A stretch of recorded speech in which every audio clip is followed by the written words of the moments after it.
Dear guests, dear panelists, thanks a lot for staying and joining us for the fourth panel. The panel is on culture and on the topic of how sustainable networks such as European capitals of culture, African capitals of culture, can work on the sustainable and more just cooperation. This panel will examine all the aspects. Why? We spoke a lot about the infrastructure today, and in order to speak about the greening of the cultural industry, we also need to tackle the ecology of the environment we work in. We also need to tackle the ecology of the social aspects and relationships we work in, and also we need to tackle the mental ecology. We live in a violent society, and the war is heavily affecting the cultural environment we work in and also the fundings. So this panel is divided in two main parts. In the first part, we will present successful Slovenian projects, the projects of cooperation with African continent. And on the second part of the panel, together with me, you will be able to open a debate and participate with renowned guests from both Africa and Europe. I'll be with you during the whole panel. My name is Sara Božanić. I lead Institute for Transmedia Design, and our participatory project center on education, participation, and we use co-production as a form of producing cultural work that resonates on all the other continents, not just here in Ljubljana and not just here in Slovenia or Europe. So I would like to start with my guests from Slovenia, this panel, and present to you the Exodus, the non-profit company that focuses on theater and dance production, enhancing the production and the field of dance and theater, not only here, but across the globe. They have an amazing project that is called Shared, and that works on community engagement, coexistence, and solidarity.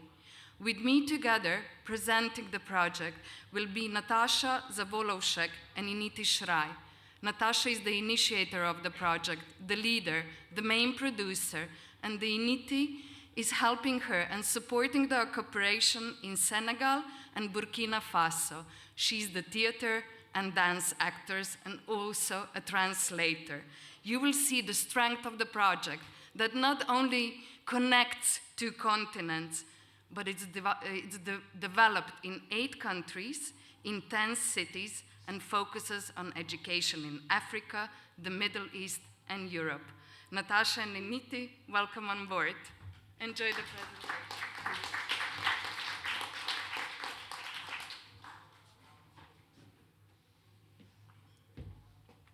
Hello to everyone. Hello. Oh, thank you. I'm sorry. I will take my Bible. Yeah. Could you?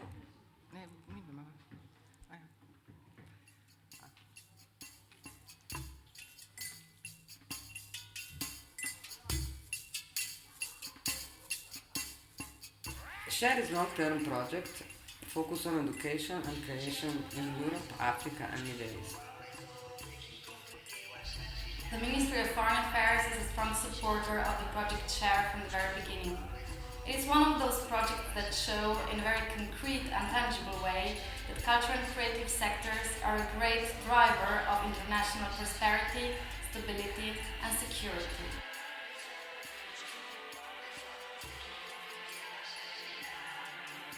Quand j'ai vu Cher au départ, ça m'a tout de suite parlé.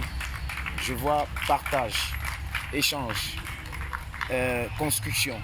What we, the ministry, strive for in dialogue with our bilateral partners in Africa at the political level, the project Share implements in real life at the level of people to people. So basically, this is what we need to know in general about Share.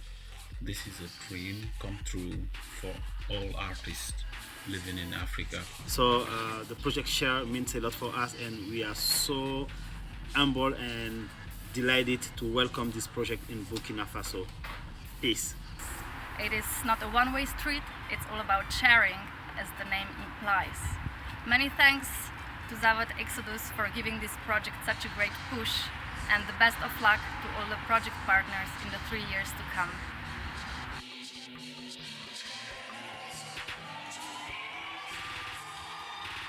So this was actually 4 years ago, and we did it.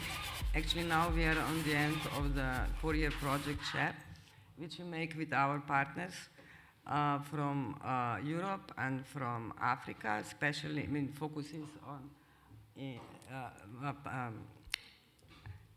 I told that I'm very bad speaker, I'm sorry, but I will try to do. So our partners are from Senegal, Burkina Faso, and Ghana. And we try to make the project with that the culture is the drive of the development, and that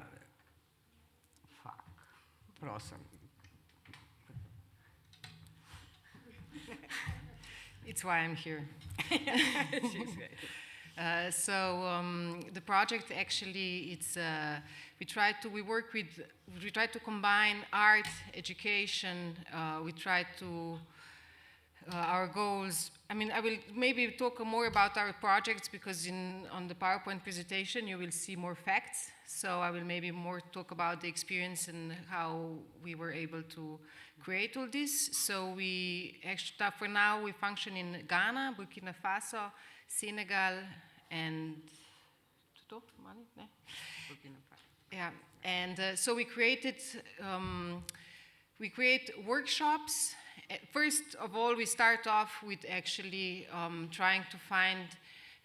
We listen to the people to find different kind of communities and to see their needs, and then according to that we create workshops.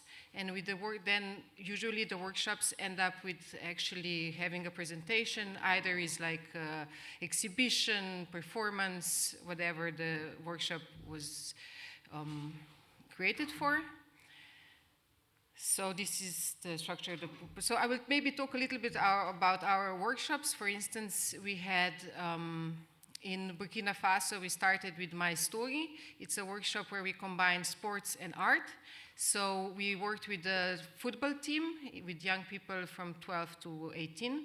And we had a video workshop, so we actually tried to offer them a different kind of possibility and extra education about our development in something that maybe they would be interested in, because they're very focused on football, because for them this is an entrance to Europe or to the other rest of the world. And so we try to show them also that there is a lot more that they can learn or that they can actually have. And one of the so we had this workshop in Burkina Faso and in Senegal. And then we had the Meni Melo. It's a workshop that we created with a French and Spanish artist. And we worked in Senegal with the school for textile. And this is a very nice example, for instance, how we can collaborate together, because the African community and the European artists, they both learned from one another a lot. So also for our artists, it was very interesting for them to have the experience, work on traditional textile. And for the textile school, for the young people, it was really interesting because they could actually see how they could be totally independent, because in textile world today, it's very easy to distribute all over the world. And for instance, we had also one project, it's called I Had a Dream, and it was a dance theater piece where it was a combination of African dancers, one from Cameroon, one from Burkina Faso, and then one dancer from Czech Republic. And we made a very nice project at the end. My rituals. Yeah, and now the latest project that we did, it's My Rituals, which combines 7 artists from Spain, Croatia, Burkina Faso, Cameroon, Senegal, anything else? Ghana. Ghana. And so we had residencies in Croatia and in Spain, and at the same time we made a workshop in Senegal for the technicians. So we tried to actually, Slovenian technicians, because we realized that they lack of this kind of knowledge, so sound, all that supports a theater piece, technical side. So, and then from that workshop, we selected 2 people that went and will tour now with this piece, because we will have like 7 different presentations of this show. Also, we had it in Ljubljana in February. And now we are going in June, we will be in Senegal, where we will have 3 presentations. So what's next to end with? Yeah. Last final thought. No, I have to make the conclusion. I mean, the point is that we were trying to get, to find really the points which we can work together, and what is in Africa needed, and what we can offer, and what we can learn.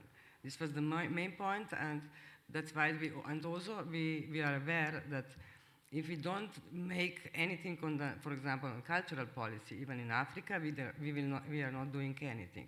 So because of that, we have also professional meeting and conference. We will in June we will having also a small forum on the theme of culture and arts, because we think that this is one of the.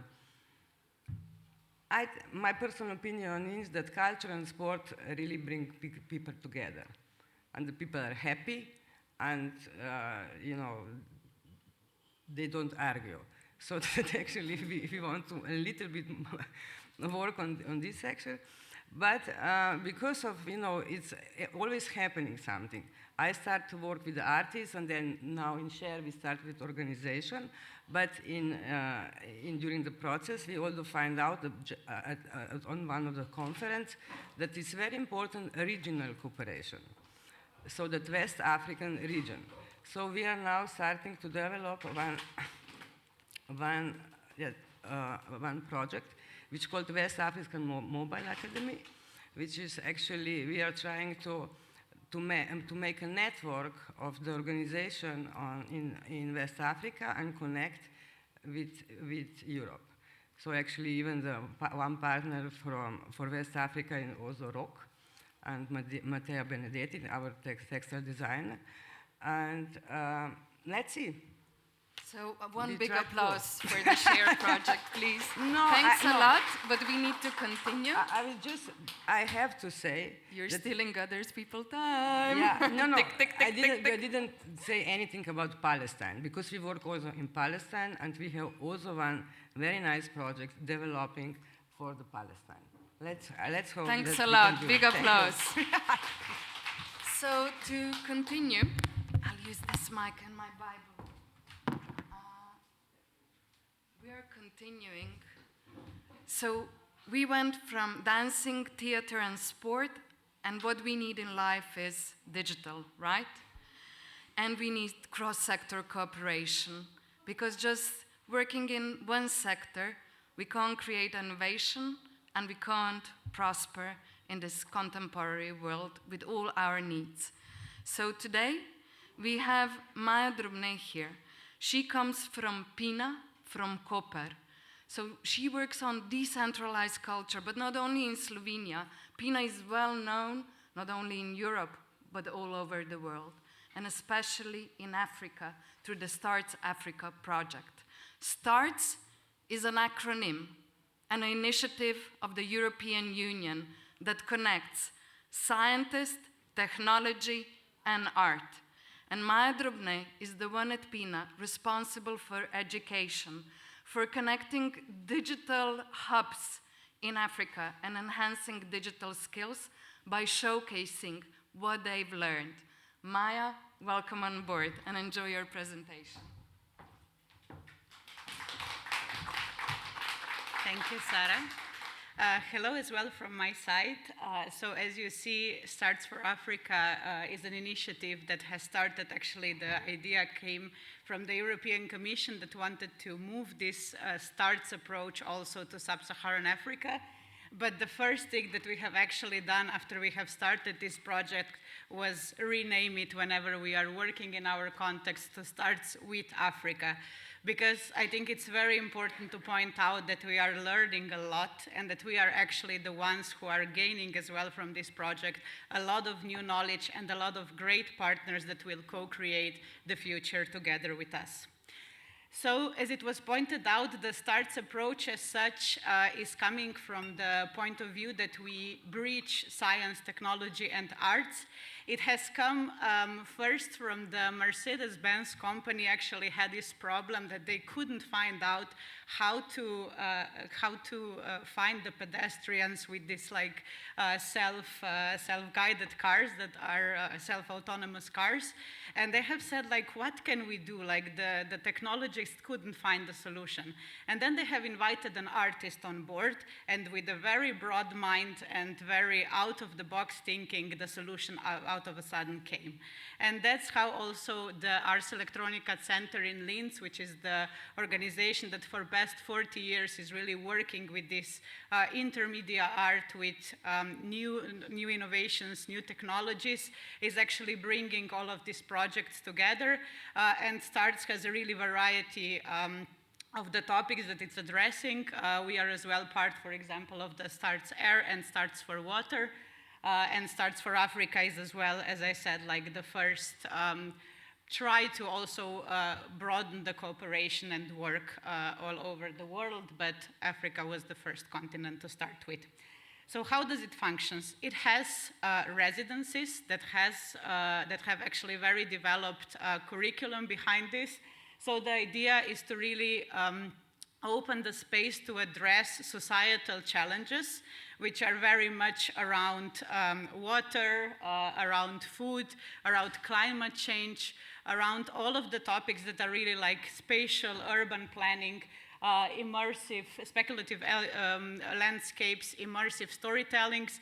So different challenges that like our hosting organization have tackled in order to be addressed through these 10 residencies that are happening in Senegal, Ghana, Tanzania, and Nigeria. For example, one concrete example that we have had in Nigeria was this like building resilient systems, sustainable solution for access to food and water. So we have pointed out these challenges, and then artists together in collaboration with scientists and technologists are trying now to find the solutions. There were quite a lot of applications to solve all of these challenges. We had around like 150 applications for all of the residencies. We needed, of course, to choose 10 of them, but now all of these residencies are already in process, and actually we are very happy with what we are seeing that it's developing. As you can see, like the residence structure is first like a reflection of the problem, then they develop what they want to do. We have sort of like a midterm evaluation where we try to help them as well if everything is functioning as it should, or like also giving them some more mentoring hours. And then they are doing the production, which is as well in the end exhibited.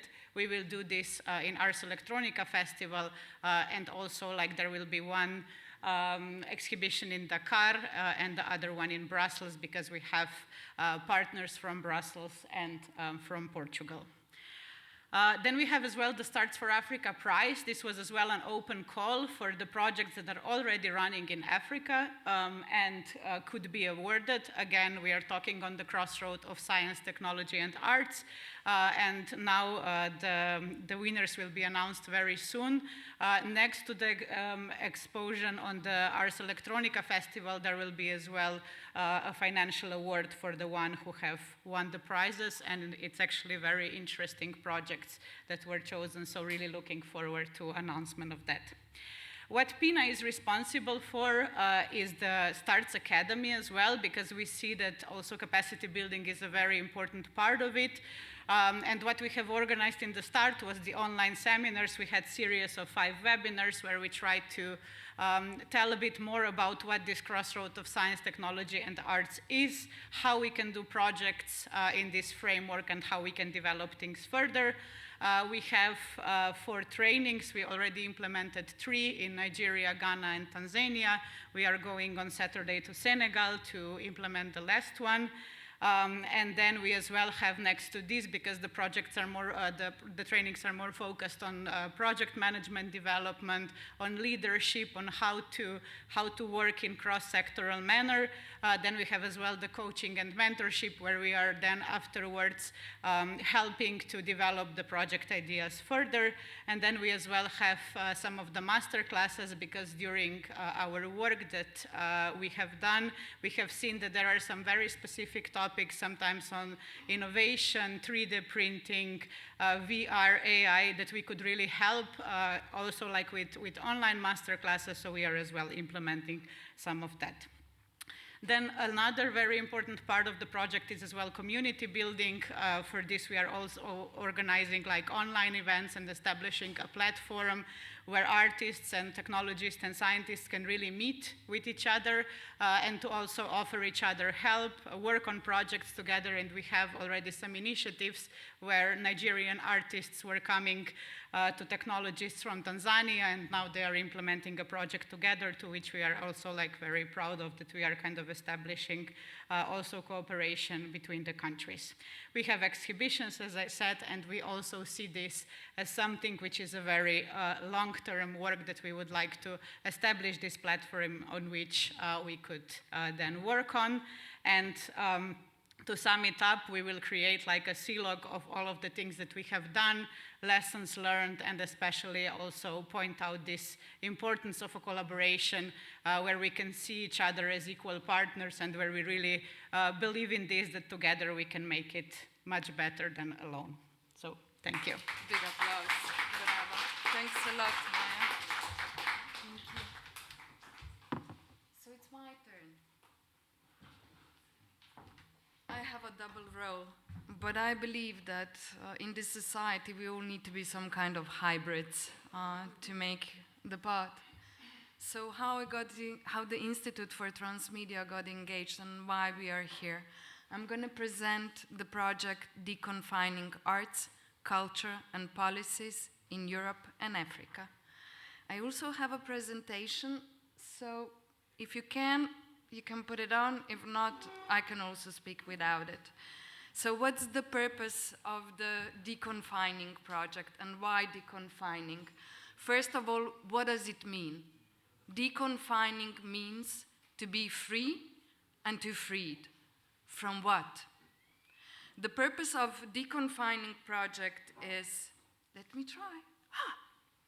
Okay. The purpose of the Deconfining project is to contribute to the better understanding of confinement patterns from different point of views, from an intercontinental perspective, and in order to disrupt paternalistic colonial scheme in favor for a strong participatory approach, to provide better access to information, intercontinental mobility, but in essence, the co-creation. Are we successful? We have our rise and falls. Why? The cultural difference is here. But we need to understand what one of my guests said, Samba Yonga, and I keep on reminding me, whenever you, European, access African continent and try to co-create with us, you give us money and you think that empowers you to let us know what we need to do. And we are trying to break this. I'm trying to learn from my colleagues in order to understand how to co-create a more just cooperation. So the project works on 2 levels. It's a 4-year European project, a big cooperation project that unites a lot of artists, a lot of cultural workers, a lot of policymakers, but on top, It's devised by 20 partners, 10 from Europe and 10 from Africa. The leader is International Institute for Theater from Berlin. We have a partner from Poland, from Czech Republic, from Austria, from Norway, us from Slovenia, Lithuania, Belgium, Hungary, Pan-African, Burkina Faso, Senegal, Croatia, Madrid, Spain, Tunisia, Mali, Zambia, Tanzania, Burkina Faso. We're everywhere. We're hungry for knowledge, and we're hungry for the participation. The project is devised in 2 parts. The one is how the policy can support our cooperation, and the other one is the co-creation. And we do not allow Europeans to create on their own, or the Africans, but what we do, is the tandem production. And I keep on rolling in circles, and I think it's like same as with the project, up and down, and up and down, and up and down. And I come to my questions that will also guide the roundtable debate. And I come back to the start of this panel. What is the ecology of the environment we work in? What is the ecology of the social aspect, of the cultural differences we need to overcome? What's the stigmatization of the past? And how we need and can benefit from each other in an equal and more sustainable way. So this is Deconfining. Follow us, but my dear panelists, Samba, Barbara, Dr. Stojan, Pelko, Vydia, Tamby, please join me on board. I can't do it without you.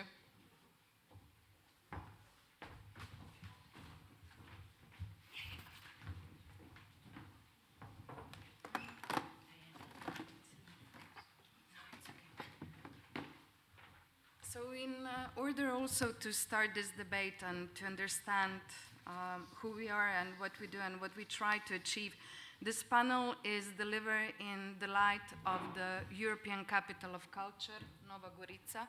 So I will first start, because we were speaking a lot also about gender equality, and we were striving really hard to also have a few more males, but we didn't succeed, so I will start with my Slovenian colleague, Dr. Stojan Pelko. For me, he's a hybrid. I will just first present everybody briefly and then start with a question. Like, I was admired with just following his career and the path. Why? Because he truly understands everything. He started from the production in the audiovisual center, went to the diplomacy and really contributed to the better cultural policies in Slovenia. And now he is the director of Nova Gorica, of the European Capital of Culture. So welcome on board. I will soon pose a question to you, but let me also present Barbara Eigner. She comes from Salzkammergut, which is a European Capital of Culture today. They have been working a lot also on the cooperation with Africa. Barbara is really strong in international cooperation and is supporting team, especially in the challenges we have with the mobility in between those two continents. So welcome on board. And my dear colleague Samba, definitely a cultural worker and a manager with in-depth knowledge. Why? Because she's African, but she also lived in Serbia for 12 years. So she really does understand the context. She's a media and a communication specialist, but also what really inspires me the most is that she's the co-founder of the Women Museum that archives the indigenous art, the woman art, and fights for the equality and for the preservation of our culture and data. Welcome on board. And Vydia, she was my son when I started the Deconfining project, now I can say more than 3 years ago, because she said, you know what, Sara, stop speaking about the European values and the greening. This is these are the values of all of us. And if we do not understand that, we will not contribute and co-create the better society for all of us. So Vydia works with the mayor of the Dakar for more than 10 years. And you wouldn't believe she's stronger than any party. She has changed 3 mayors, which means that the strength of her forward-thinking approach in developing culture is here. And she more than deserves to share all the obstacles and challenges. Why? Because she was also one of the initiators and the founders of the African Capitals of Culture. So Vydia, I'm really pleased to have you here in our Slovenia. Welcome on board.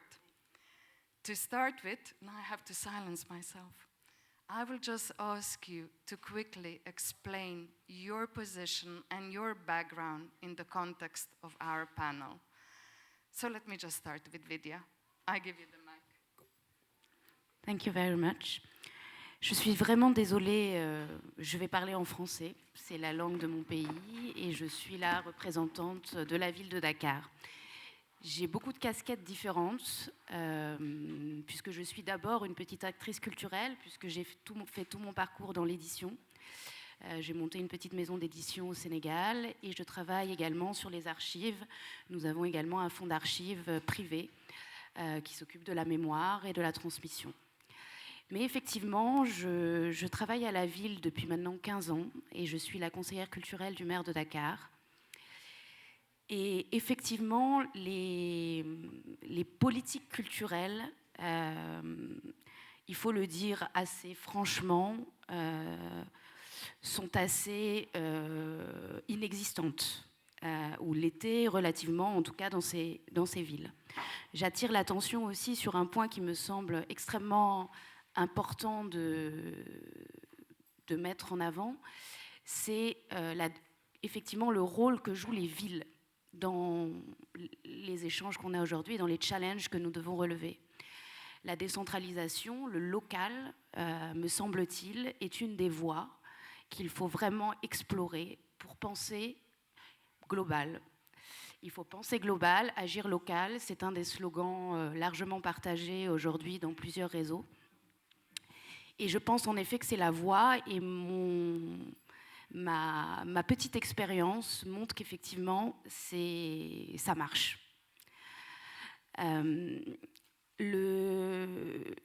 Les enjeux, encore une fois, j'ai préparé un petit plaidoyer, puisqu'effectivement, je pense aujourd'hui que les politiciens, les décideurs, doivent écouter et doivent comprendre quel rôle peut jouer la culture sur un certain nombre de challenges. La culture est transversale. Je suis désolée, je vais passer un petit peu à une petite lecture qui ne sera pas très longue, mais c'est un plaidoyer que je fais un peu partout, et aussi aux conseillers municipaux de ma ville, aux ministres de mon pays, mais aussi à d'autres, puisque je pense que c'est nécessaire que tout le monde l'entende. Et c'est à ça que je me bats vraiment au sein de la collectivité pour ça. Nous sommes en 2023, le monde a changé et le Sénégal aussi. Le 21e siècle est celui de la prise de conscience des conséquences dramatiques de la domination du monde par l'homme, dont les activités ont ruiné les écosystèmes, épuisé les ressources naturelles, atrophié la biodiversité, généré des problèmes mortels pour la survie de l'espèce. Mais c'est aussi des démocraties affaiblies en crise qui sont le signal d'un malaise sociétal profond. C'est encore le temps d'une géographie humaine profondément transformée et l'expérience d'une révolution communicationnelle profonde. J'ai souvent pensé que le mot culture était un mot un peu confus pour beaucoup, un mot un peu mythe qui prétend porter beaucoup de choses en lui. Vérité, liberté, sagesse, bien vivre, créativité, intelligence. Mais il évoque aussi des héritages culturels, parfois traditionnels, un peu folkloriques, parfois intimes, mais aussi le plaisir qu'on a d'accéder à une œuvre. C'est aussi la fière conviction que ce domaine culturel, nous l'avons apporté, que nous pouvons réellement le créer, celui du présent et du passé, à la seule condition que nous osions tenter de le conquérir, que ce lieu du donner, du rendez-vous et du recevoir, comme aimait à le dire Léopold Sédar Senghor, est à notre portée et que c'est le point ultime à rechercher dans toute construction de projets politiques. Nous avons la conviction que pour une prise en charge de nos nouvelles réalités spatiales, sociales, sociétales et économiques, il ne faut plus mettre la culture en marge des priorités publiques, mais d'en faire une priorité de politique publique. Promouvoir la culture pour penser et accompagner les changements de société, c'est introduire une forte rupture. Une rupture de cette sorte ne se résume pas à un credo idéologique. Elle suppose de mettre en place des outils nouveaux, des procédures inhabituelles et de faire partager de nouvelles normes d'action publique. Considérer la culture avant tout comme une dimension de la vie, c'est en faire une réalité qui informe et traverse toutes les contingences, notamment les divisions sectorielles et administratives. Aller vers une politique de la créativité et de faire qu'elle se transmue en créativité politique. Voilà notre ambition. Adopter une politique culturelle de la résistance. Les structures traditionnelles d'intégration sociale sont affaiblies, notamment avec cette nouvelle réalité du digital, reportant de fait sur l'action culturelle un rôle d'éducation, d'émancipation, de cohésion plus grand et souvent hors de portée et finalement dangereux. Résister aux dérives terrifiantes du libéralisme et à ces géants de producteurs de rêves uniformisés qui ne sont pas là pour faire grandir l'homme, mais pour se faire de l'argent. Participer au vivre ensemble, où les droits culturels sont si cruciaux. Sortir des actions centralisées venant directement de grands pôles urbains pour proposer une véritable politique décentralisée en matière culturelle, en intégrant tous les maillages et acteurs afin de rapprocher et de construire l'unité territoriale. Penser des politiques de démocratisation de la culture. Je ne suis pas trop longue, I'm not too long. L'art permet de saisir à l'aide de sens du caractère interdépendant de l'humain et du plus qu'humain, y compris les histoires indissociables de la violence coloniale et de la dégradation environnementale, et qui situe l'art comme une plateforme inclusive pour la communication et le militantisme écologique.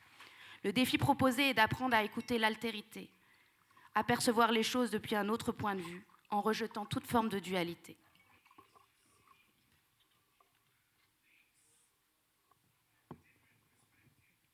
Thank you, Vydia. That was in-depth and strong. Let's hope you achieve your vision. Samba? Hello, can you hear me? Okay. Thank you, Vydia, that was beautiful. Good afternoon, everybody, and thank you for joining us. My name is Samba Yonga, as has been introduced. I'm from Lusaka, Zambia, but for 12 years of my life, I lived around Europe because my dad was a diplomat. So I had the privilege of watching my father interact with international corporations. But every year would go back home to Zambia for the European summer, and would go to my grandfather's village and would spend time there. And while there, I learned a lot of our own indigenous culture. And even though we lived in Europe and I went to an international school and I eventually went to international universities, it was embedded in me, our own indigenous knowledge. So I live a duality. I very much have one leg in a modern system of education, but I also am very rooted in my own indigenous culture. So fast forward a few years later, when I'm working in the government and development sector, I kept on encountering this notion that our indigenous knowledge systems are not valuable. And this contradicted my own lived experience, because a lot of what I'd learned in my own indigenous lifestyle and indigenous rituals and indigenous knowledge had impacted how I'd lived, in an environmental sense, in a cultural sense, and in a spiritual sense. And for me, all these value systems had validity, and we wanted to find a way to legitimize this. So we set up the Women's History Museum as a way of archiving and reviving these knowledge systems that had been disrupted as a result of the separation of colonialism. Zambia became independent from colonialism in 1964, and as a result, for the last 60 years, we've been grappling with the contradiction of being a colonial hangover, but also trying to form a new nation post-colonialism. And part of this is being separated from our own indigenous knowledge systems. So the museum has been working for the last 5 years to document these systems of knowledge. And what we've found is that a lot of it is valuable in terms of environmental preservation, in terms of homestead and family preservation, in terms of knowledge systems such as science, and they're valuable in our contemporary lives. So what we started doing is working with the Ministry of Arts and Culture to influence how policy is being created around these knowledge systems. And I'm happy to report that since we started our work, a lot of the documentation we've done with our archives is being incorporated into the policy, so that we start seeing the mainstreaming of these knowledge systems, and it starts going into education systems, and it impacts the next generation. And what we've also understood as a result of this, and speaking in engagements like this, so thank you for having me on this platform, is that this education system and our indigenous knowledge is important for our own African systems, but it is also important for international cooperation. For the longest time, we've adopted modern systems of education and implementation without considering our own. But now we're looking at a critical language of intervention and using our own knowledge systems to intervene in these systems and allow a space for international cooperation that gives space and freedom for our own indigenous knowledge systems to exist. And part of these discussions that we're having here is part of the process of ensuring that that happens. We're working with other African countries and European and US countries to also adopt the same kind of philosophy. And I'm looking forward to what will come out of it. Thank you very much. Thank you, Samba, for pointing out how education and policy is actually the base for any cooperation. Thanks a lot. Barbara? Hello, so I'm Barbara Eigner, and I'm representing the European Capital of Culture Bad Ischl Salzkammergut, which is running right now. And I thought I'd talk a little bit about the ECOC, as we call it in short term, because some of you might not know it. We're actually not only a capital of culture, but a whole region. So we are uniting 23 small municipalities in the Salzkammergut region in the federal states of Upper Austria and Styria. And together we are realizing a program with around 300 projects at the moment. We are centering our program around 4 program lines that are dealing with challenges that the region is facing, which are connected to the history of the region. The region has been built on the salt mining, so the wealth of the region is coming from the salt mining, coming from the elements of water and wood were used to transport the salt. But also the region was shaped by National Socialism, by the monarchy, the Habsburg monarchy, and we are dealing with remembrance culture, looking at traditions and the history of the region to build a new future. We are working with topics like youth culture, queer life, and diversity. Also, one of the major challenges of the region is its dependence on tourism, while also suffering from over-tourism. So we are trying to find new ways of doing sustainable cultural tourism, in discussion formats and artistic formats, also with our policy to not build new infrastructures, like new venues for cultural projects, but using vacancies in the region that we are revitalizing to use for cultural events. And in combination with that, another important topic is building culture. So how can we build in a sustainable way in a phase of climate change? And how do we use resources in that context? Another big topic is the north-south divide of the region, which is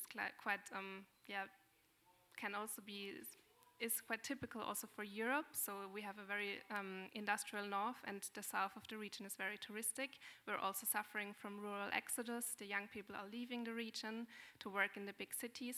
So we have struggles of mobility and also digitalization. So these are our 4 program lines.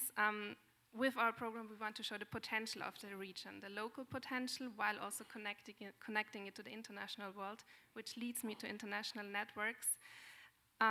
We are part of the project Deconfining, which is one of our biggest projects and like one of our one of our few projects uniting Europe and Africa, unfortunately. So I hope that this will be even stronger in the upcoming years. We're working on policy recommendations and on artistic expression within the project. But as I said, we are quite a small region with small municipalities. So the first thing we need to think about when talking about international networks is the local networks, because when the bidding process started to become European Capital of Culture, the bidding team noticed that even the local artists weren't that connected. So we needed to at first start connecting people within municipalities and then start thinking of the bigger international networks.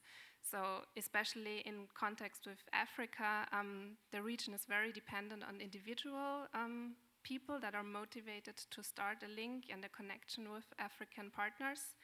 And yeah, so the missing infrastructure is becoming visible in when looking at international networks, which is quite interesting. There are frameworks missing on the political level as well. Yeah, so the local stakeholders are very important for that. For example, one project that was born out of Deconfining also a little bit, or inspired by the project Deconfining, is our project Radio Transfer, Communities in Dialogue. They are working on democracy projects with free radio stations in Europe, and they also did an African focus point when they heard about deconfining. So they are now working with schools in Zambia and Zimbabwe around the Zambezi River. So a local school in Pettenbach in the region, they sent audio files, like audio letters, to local pupils in schools in Sinazongwe with the radio Songwe FM. And this is also continuing. So this is really nice to see that local stakeholders, even if they're small, even if they're working independently, they are interested in building these communities and exchanges. I think we're going to talk about the advantages afterwards of international networks. I'm going to leave that out for the moment. But as a result, we can already see that people are becoming more aware in the region of the possibilities and advantages of international networks. They are becoming more self-confident as well in applying for EU funds to start those kinds of projects. I think that we also, like you already said, Vydia, we need to think about new ways of how to organize international networks and go to the local areas instead of the big cities, and also think about maybe we need new structures and different ways to address how to create networks like those. Thanks a lot. So Stojan, what is there for us and for our go?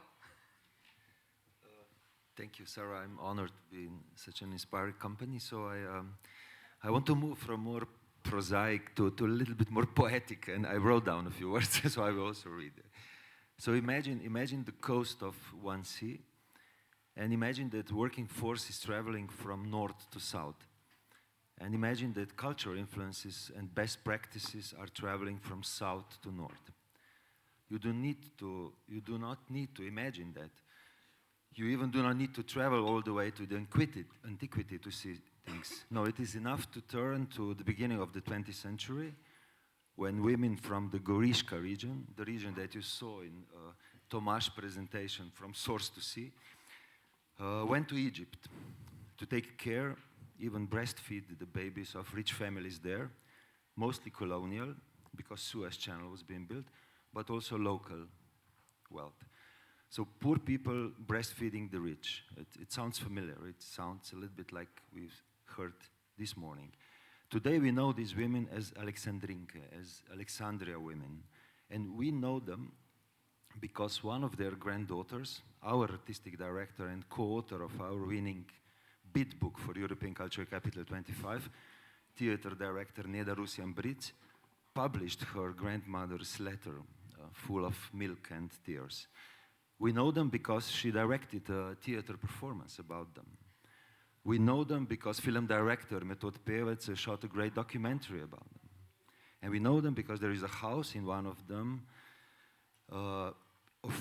being reconstructed and turned into a museum in a small place called Prvačina in Vipava Valley. And we know them because another co-author of our winning bid book and today Secretary of State for Slovenes abroad, Vesna Hummer, is performing as one of the Aleksandrinkas in a local theater section together with her sister and their mother. So all this is culture: theater, cinema, museum, publishing, but also global exploitation, local conservatives, and intimate suffering is culture too. So what about the other stream, the stream of traffic of influences from south to north that I was mentioning in the beginning?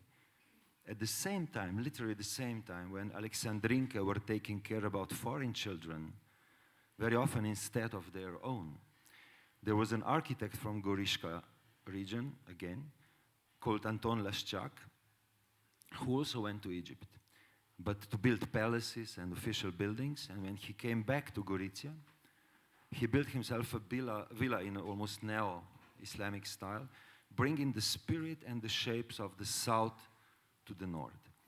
After a long time of being deserted and closed, this park has recently been renovated in Nova Gorica with the European funds, and the villa will be carefully reconstructed through Nature 2000 program. All this a little bit a result of European Cultural Capital, with future content dedicated to architectural and natural heritage and the story of Aleksandrinka. So this is culture too: heritage, architecture, natural landscape. So my point is that when we are talking about the past, we are in fact talking about our current, present forces and weaknesses, and about our common or uncommon future. When we are turning around the usual perspective of South and North, we are doing this because we want to understand and receive better those migrants who are now, at this moment, spending their nights on the border crossing between Italy and Slovenia, in the place called Rožna Dolina or Casa Rossa, waiting to be redistributed around other Italian cities. We cannot organize Patti Smith concert there, as we did last September, and pretend they are not there, listening to her song, People Have the Power. Because if Patti Smith told us that she came to our city to see where Rilke, Pasolini, and Kosovel were writing their poems, we are sure that the bodies and the souls of people at Casa Rossa are also bringing with them their favorite poems and poets.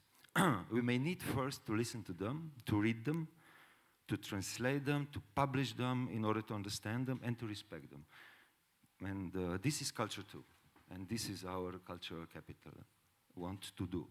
And finally, when we will be organizing next year a biennial of young artists of Europe and Mediterranean in May, June next year, called Borderless Mediterranea 20, because it's the 20th in a row, we are doing this not only to host 100 young artists from all the coasts of our common sea, but also to confront them with the stories of Aleksandrinka, of architect Laschak, of Pasolini, so that they will find connections with their own stories and inspirations for new poems, be it verbal, visual, musical, theatrical, or theoretical. All this is culture too.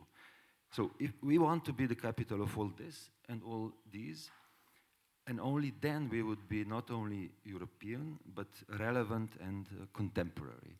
And I want to conclude that the concrete result of this meeting, or rather yesterday's dinner, is the fact that cultural capital will not only collaborate with Bad Ischl as we already do, but that we found also common point between the Museum of History of Women of Samba and possible the L'Atelier de la Pensée or Académie de la Pensée à Dakar. So in a way, this might be the concrete result of these particular words that will then be turned into action. Thank you. Thank you. So in these terms, we can also speak about ensuring access on promoting the cultural rights. But I'll be radical. As we see it, we are the fourth panel. I know it's really late and we are all tired, but culture is always marginalized. And the first cuts that happen always happen on culture. So how do we prosper in this time of big crisis, in the time of despair? How do we assure financing? And is there at all financing for us so we can assure the basics and then speak about the greening? Who wants to answer? How are the funds distributed between the two continents? Merci Sarah. C'est en fait une vraie question. Et mon propos liminaire essayait un petit peu justement de proposer des solutions pour ça. Je vais vous donner un exemple. Moi, à la ville de Dakar, effectivement, je suis toujours la culture, c'est pour les subventions, c'est pour la politique, c'est pour toutes ces choses-là, mais jamais vraiment dans une vision réelle.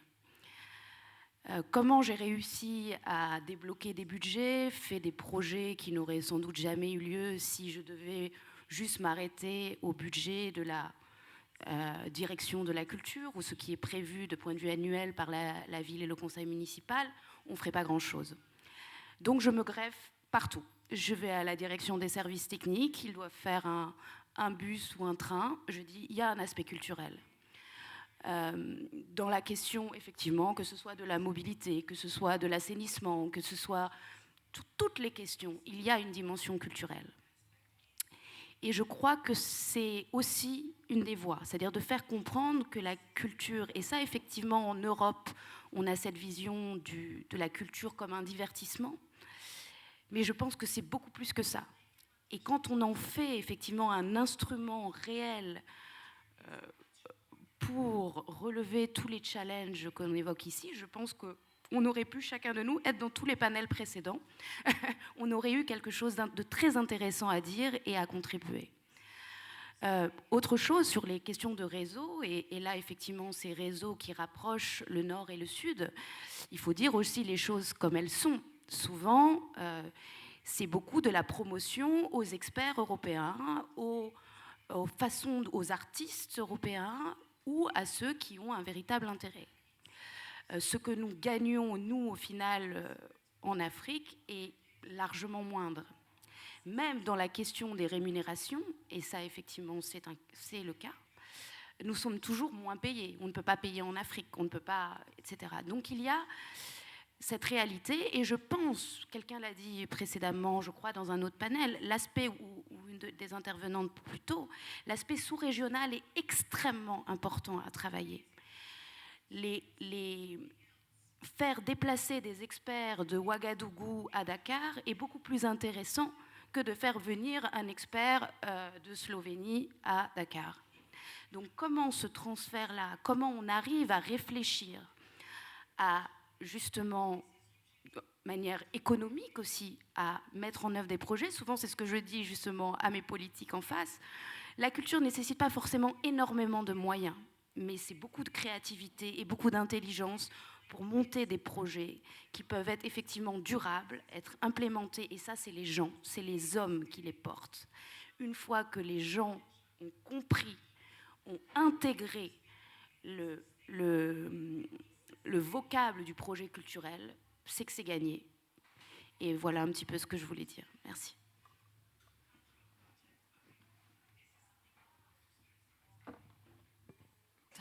Thank you, Vydia. Would also Samba, would you like to reflect? Or yes, if someone wants to reflect, feel free.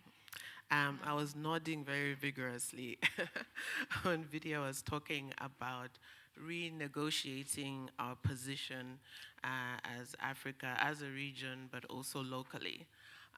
It's a conundrum that Africa is one of the most richest in resource, and a lot of these resources are extracted. And a lot of individuals, institutions have benefited from the resource riches of Africa, both at the cultural level, at material level, and industrial level.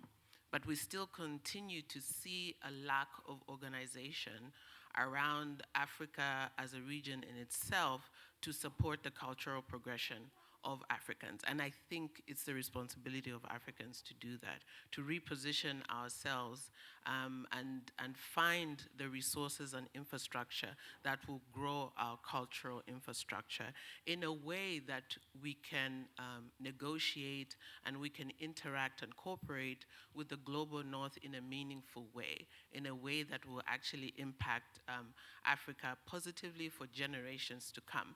And I think this is the next step of discussion, debate, negotiation that needs to happen on the African side, and policy around this should also be created. Just wanted to add on that. Thanks a lot. And from this, oh, you would like... Can I maybe add something directly? I also think that because I was talking with my colleague about artistic mobility or like mobility funding, and the first thing that we are always thinking about is European mobility, mobility inside the EU and maybe third countries, but never of Africa. So I think there also needs, from the part of the EU, needs to be a big push towards the support of mobility between Europe and Africa, so that people know about the possibilities, get more funding, because it's not easy, it's expensive to travel from Africa to Europe or vice versa. And yeah, we are trying to make people more mobile in the project, but yeah, it needs to be enhanced a bit more, I think. Also in the program of the European Capitals of Culture, there's always the European dimension that needs to be enhanced, but not the transcontinental dimension. Thank you. Sarah, I would only react to your intro line. I wouldn't be upset that we are the last, because we were also the first. The first thing that people heard this morning was music. And it was maybe the best silence in the theater, and the most direct reaction, more to than many words later. So in this sense, I think when we're talking about partnership, collaboration, it's really important every time to underline also the artistic quality of this project, because it's not, especially with the things financed by European Union, with many of these partners, it's not always the first thing.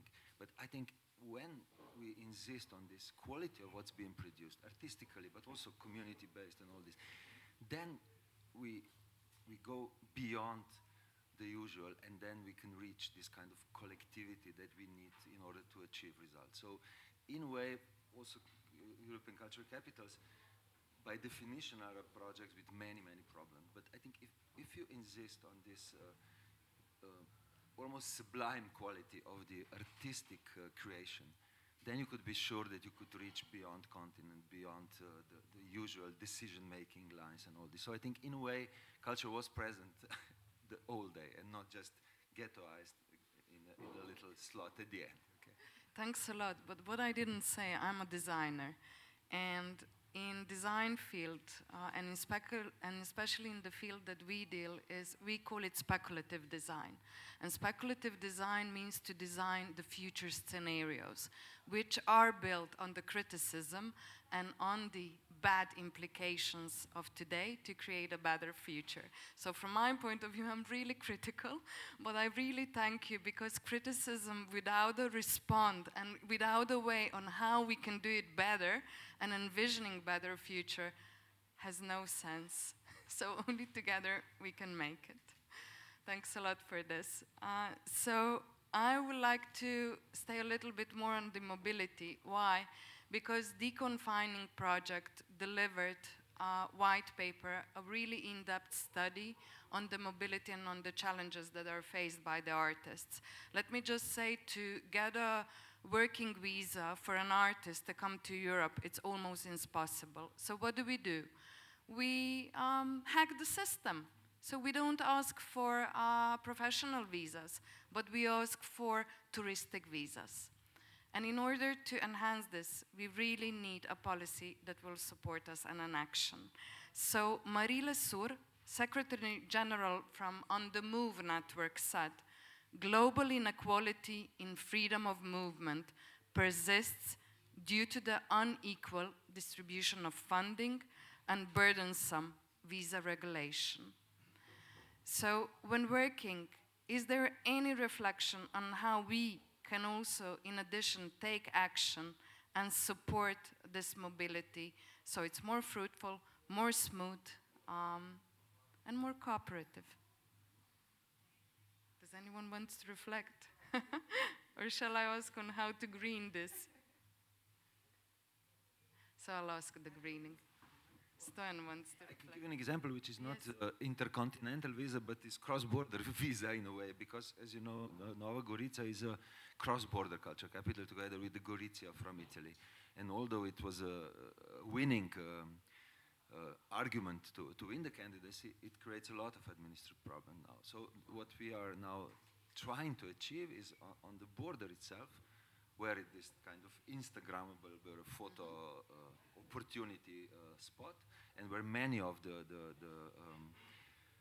performances will be held, not only with the two municipalities, but with the help of both Ministry of Interior of both countries, to create a certain free zone, where, for example, we would not be really always asking which administration, which city administration is responsible for each electricity plug-in or, firemen or security.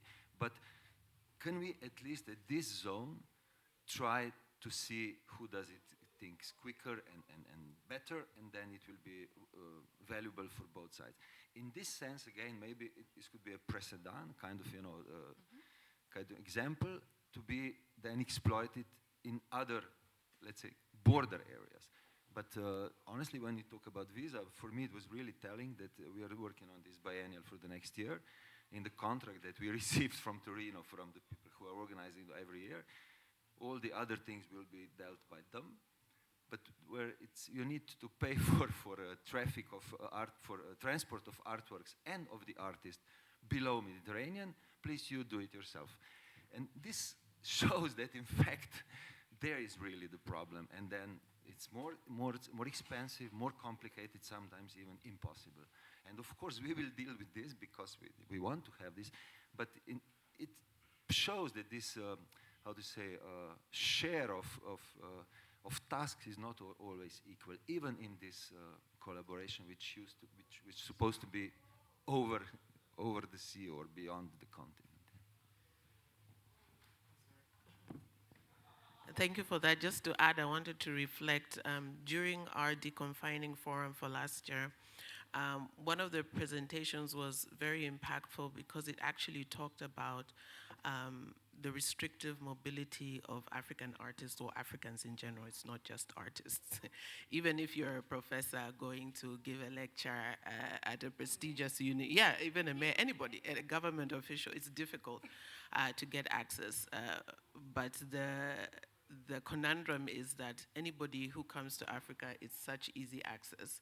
I think our government even scrapped the requirement of Europeans or anybody from the West to have a visa to enter the country. And yet, if I tell you the stories of the processes I had to get through to get my Schengen visa, and I also have a US visa, which is another story, that was such a process. And even then, because I travel a lot and because of the work that I do, my process was considered easy.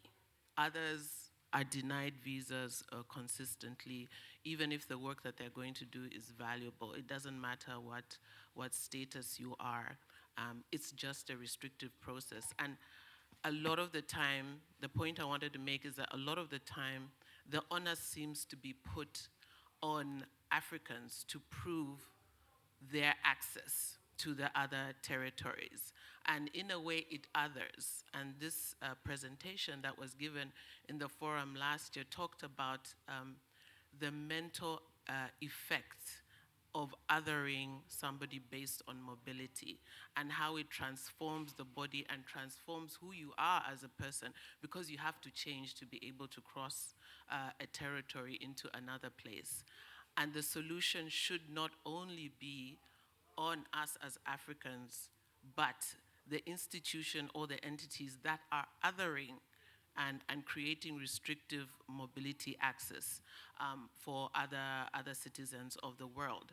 So I think this discussion can't find a solution with saying what should be done. I think it should be a discussion of collaboration and a responsibility for those involved to actually do the work and not expect only the other side to consistently comply. Oh, Thanks a lot for that, Barbara. Well done. Maybe I can ask, because you asked what can we do to better enhance that.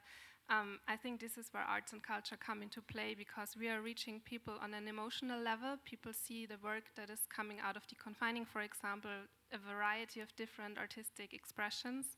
And we are tackling problems that every African is dealing with at the moment. So maybe this is our way into advocating for a better mobility in front of policymakers. And they're reaching, and we're reaching them on a different level than maybe businesses. Thanks a lot. So quickly, can we also reflect on greening and how this intercontinental cooperation can also have an effect on nature, especially in the mobility, in the way we produce the works, and in the way we manage our meetings? Who would like to take it? Yeah.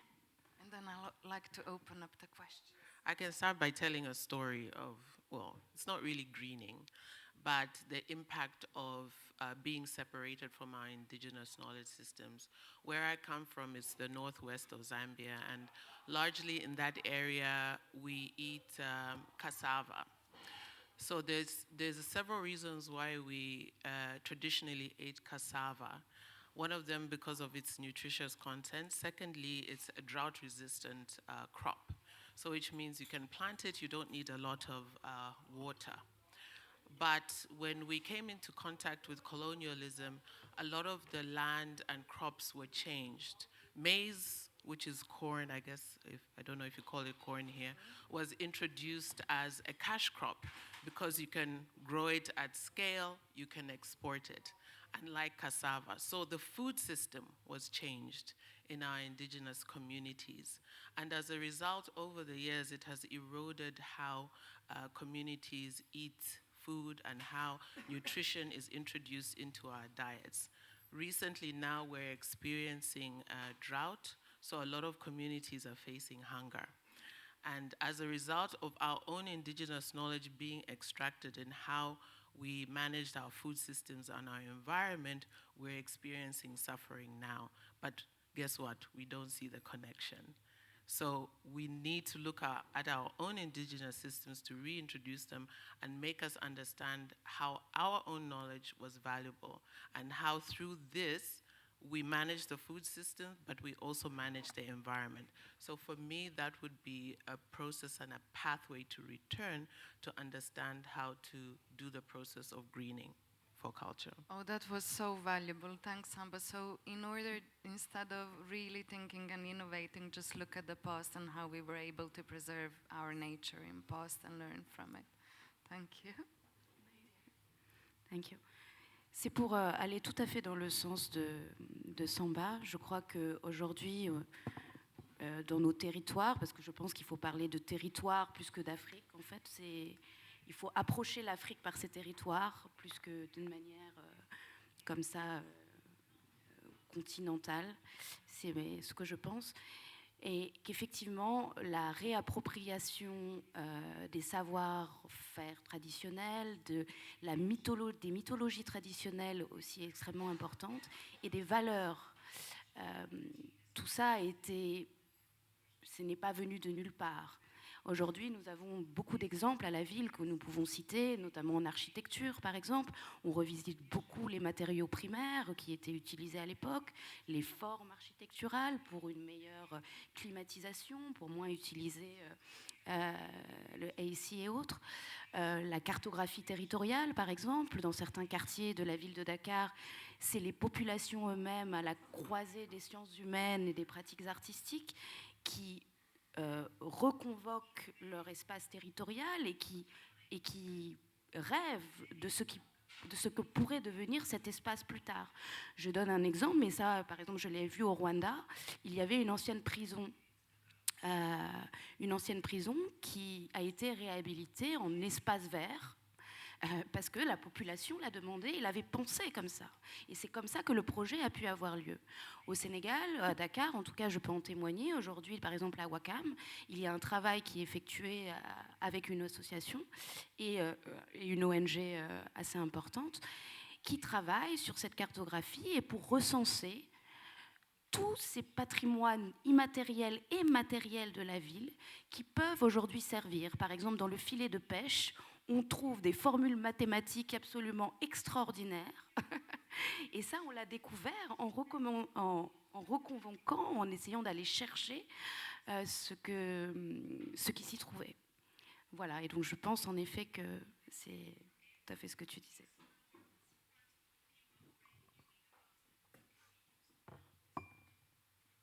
Thanks a lot. Are we ready for the questions from the audience? We are. Are there any questions, any reflections? Yes. In the first. Oh, and then.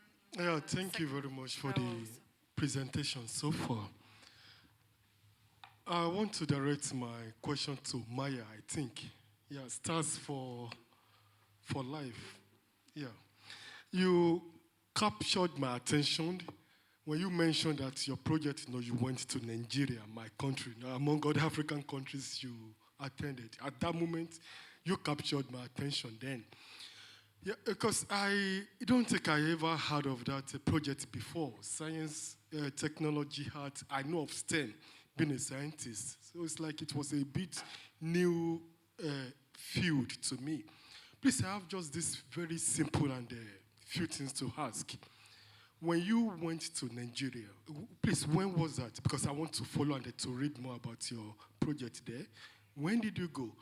And when you went, did you, among the committee or whatever that went, did you have Africans among you? And then lastly, is there still a chance not to join to participate in this your project? Thank you very much.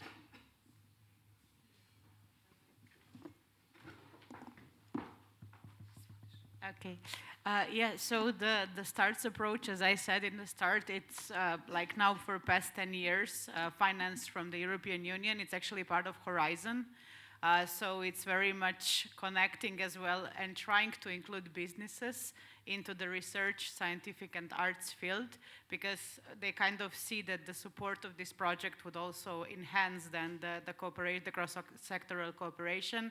That is actually proving as well that quite a lot of results that have come out of the STARTS project can as well be used in the business sector. And this is also one way also because the projects are co-financed, so 80% of the money is by European Commission, 20 is co-financing that like organizations or companies are co-financing these projects. We were in Nigeria in December and then in February. And our approach is really, we never want to do the projects that like we are coming and we will tell you what to do, because this is, I think, the worst possible scenario, but we are always doing it. We actually started this cooperation with like going to all of the partners, agreeing with them that they will co-facilitate all the trainings with us, and we more see ourselves actually as a facilitator, so actually creating the platforms and creating the possibilities for cooperation rather than us kind of, like showcasing what we can do, because basically in collaboration, I think the best things are coming out.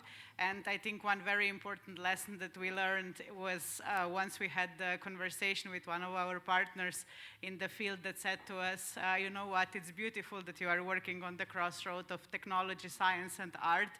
And we are also doing that, but we are talking about old technologies. We are talking about ancient science, and this is something that we would like to foster here. And we actually really listened to that and started to also work on this ground that, like always, the inputs are coming from the locals who understand, of course, the local reality, and we see ourselves as the facilitators. And we can talk afterwards as well how you can cooperate. So thank you. Thanks a lot. So Vydia has to leave in order to catch her plane. So Nataša, I kindly ask you to stay and then have a debate with us and point at us question with a drink, because we really need to finish. So last thought, what is our take on? Can the sustainable networks as ECOC, ACOX, Creative Europe projects and program contribute to better understanding? And what's in our human nature that we really need to recognize in order to create just and nature-oriented future for the cultural cooperation. Who wishes to end? I know, but to end we can do it. Any reflections? Stojan? No, I just want to say something that I mentioned to Ambassador Knez, that maybe next year, instead of Africa, we put just Gorica, and you all come next year and see how we can do it in practice together. For example, with women from Uganda, Madagascar, and South Africa, they will be included in our Invisible Women project that will, in fact, we are making them visible, but also in our biennial of visual arts, but also in other literature and more theoretical parts of our program. We are project-based, worked with partners from Africa. So invitation is open. So the invitation for the next year, let's see our impact, let's see our action, and the slogan of the Nova Gorica is go. So go for all of us. Thanks a lot, and wish you a beautiful evening. Thank you, and also huge thank you to Andrej Bergintz, who organized all of this for all of us. Thanks a lot. Okay, I go with you.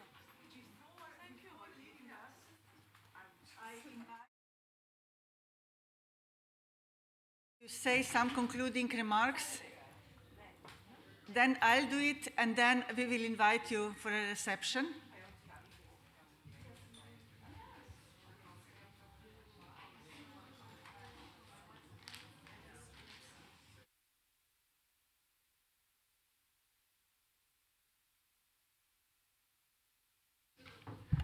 Thank you very much. Chatham House have been very proud to partner the Ministry of Foreign and European Affairs of the Republic of Slovenia at this, their 13th International Africa Day conference. And we've been delighted to make and to renew friendships and contacts with representatives of many African countries. And the underlying messages today on green transition have been really important. Partnership. Partnership including respect for human rights. Partnership respecting African ownership and African design. Really useful international cooperation and regional cooperation. Also integrating the private sector, technology, university, and knowledge links, and culture, as we've just heard, in seeking transformative solutions. The theme of prevention of conflict and building resilience to climate shocks, and building positive and transformative solutions and paths to sustainable development to help the most vulnerable. The theme of peace building, including the role of women and girls, the theme of respect for nature and biodiversity and working with communities. And these messages speak to the underlying values of Slovenia and of Europe and of the African Union and the values of Chatham House, where we promote honest dialogue on real problems and towards a just, sustainable, and secure and prosperous world. This morning, the President of the National Assembly said that small states must shout louder. From our wider work in Europe and in Africa, we know that this voice is being heard. And part of this success is down to the consistency of partnerships and the success of these annual conferences. And through these dialogues, we find collaboration and solutions to shared problems. Global geopolitics often do not help. They have a bearing on food costs, on energy, in inflation, and there's a blame game of competing ideologies, as we heard this morning, which can distract from climate action. And the UNFCCC Executive Secretary said recently, we have 2 years to save the world. He was referring partly to the need for action on difficult issues, the need for much more ambitious nationally developed contributions, the need for much more political will, the need for climate to go to the top of government agendas rather than slipping down, the need for a new collective quantified goal on climate finance before 2025. which will be an important issue for COP29 at Baku. Developing countries in Africa need new climate finance to build resilience. They need concerted action and reform by world institutions, including for debt relief and concessional money. Africa needs potential and practical help to encouraging and indeed the reform of the World Bank and other world institutions. And there is the encouraging recent World Bank and African Development Bank announcement to give 300 million Africans electricity access by 2030. So the UN message is, we all know what we have to do, please get on with it. And this conference has hit the global agenda and squarely, but with an extra dimension, I think. It brings homegrown, local reality on the ground into the spotlight. For useful green transition initiatives and projects to work, both sides need to feel that they make sense in their own local contexts. There needs to be trust. There needs to be a sound domestic and regulatory and legal basis. There needs to be genuine partnerships, integrity and capacity to convert words about green transition into reality for citizens, into quality and lasting projects, in other words. Our thanks go to the government of Slovenia for today. We continue to wish Slovenia well in your roles in Europe and in the United Nations Security Council. We thank you for the conference, and we thank you for the inspiration. And as mentioned also by leaders this morning, all of us now need to avoid despair on climate change. Indeed, we need to remain positive and constructive. We need to remain determined to make our actions count. Thank you.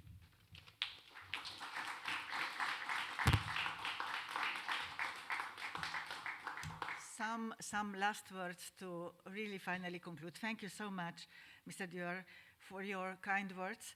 I would also like to thank sincerely the European Commission. Unfortunately, Domenico Rossa had to leave a little bit early. I thank, of course, Chatham House for their invaluable contribution. But above all, I do thank all the panelists, all the speakers and audience for coming to Slovenia and working with us on such an important topic as is green transition. We had a wonderful opportunity to listen to political leaders, to high officials, to experts, to NGOs, to cultural sector. And as already mentioned, we will try to put together key messages. Now with the cultural panel, some of the messages are really important also in foreign policy terms, I would say. As every year, the Africa Day Conference also connects businesses and cultural dimension, as already mentioned. I invite you to the concert then taking place in front of the building. But before that, you are cordially invited to a reception in the next room, just behind. And we will be joined by the Secretary General of the Ministry of Foreign and European Affairs and Deputy Mayor of Ljubljana. The participants of the Forum on Sustainable Beekeeping, organized in celebration of the International Bee Day by our ministry and FAO, will join us as well, as will the participants of the Climate Security Training course that ran in parallel to this conference for the second year in a row. I thank you once again for your participation. I'm looking forward to welcoming you again next year. And of course, I wish you a very nice evening and a safe trip home. Thank you.